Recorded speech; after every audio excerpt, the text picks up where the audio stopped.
Thanks. Now to the case of a fourth grade school teacher who says she was fired because she had premarital sex. This is Doretta Hamilton and her family. Picture of her with her new baby. She's suing the Southland Christian School near Orlando, Florida. She says the school fired her after she admitted to the administrator she got pregnant shortly before she got married. The school says it's simple. That's a violation of the morals code there. Edward Gay is Doretta's lawyer. Edward, thanks for being here. You say it's a violation of federal law because she was fired because she was pregnant, but also a violation of state law that had to do with her marital status. Make your case for us. Well, under Florida law, which has a unique provision for marital status protection, she has a claim because the defendant in this case has admitted that had she conceived during the marriage, she would be remaining in the employment of the school. But because she conceived prior to the marriage, she no longer could work there. So because I assume that there would be other teachers and other officials at the school, staff members who are married and have babies, but didn't conceive the child before they were married, so it would be discrimination because she didn't do it that way? That's what, under Florida law, there is protection of marital status, and we have an alternative claim to the federal claim for gender discrimination. What about the idea, though, that this is a private school? It's not a public school. Can't they set their own rules? Well, the courts have consistently ruled that the federal law does apply.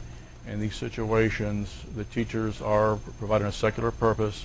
This is not a church employees, and there is a distinction in the law from those that situations where there's simply a church personnel and those situations where there are church-based schools, but the teachers are performing the secular purpose of educating children. The courts have consistently ruled that they are governed by federal law. Because she's not a minister or something like that, some sort of church official. That is correct. I want to read to our viewers what, this was part of a letter that one of the school officials said to you. They said, Doretta was asked not to return because of a moral issue that was disregarded, namely, they say, quote, fornication, sex outside of marriage. The employment application clearly states that as a leader before our students, we require all teachers to maintain and communicate the values and purpose of our school. What does your client say about knowing what she was getting into when she filled out that application? Well, first of all, there's no employment contract. There's been some miscommunication in the media regarding this situation. There's no written contract where there's a morals clause.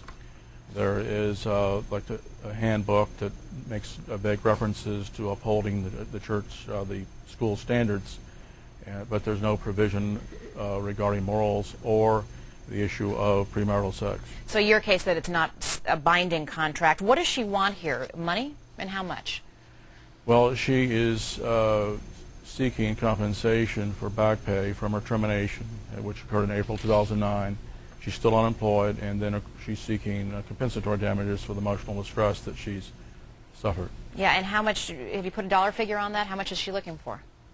We have not put a dollar figure on it. Okay, Edward Gay is Doretta Hamilton's attorney. Mr. Gay, keep us updated if you will. Thanks. All right, thank you.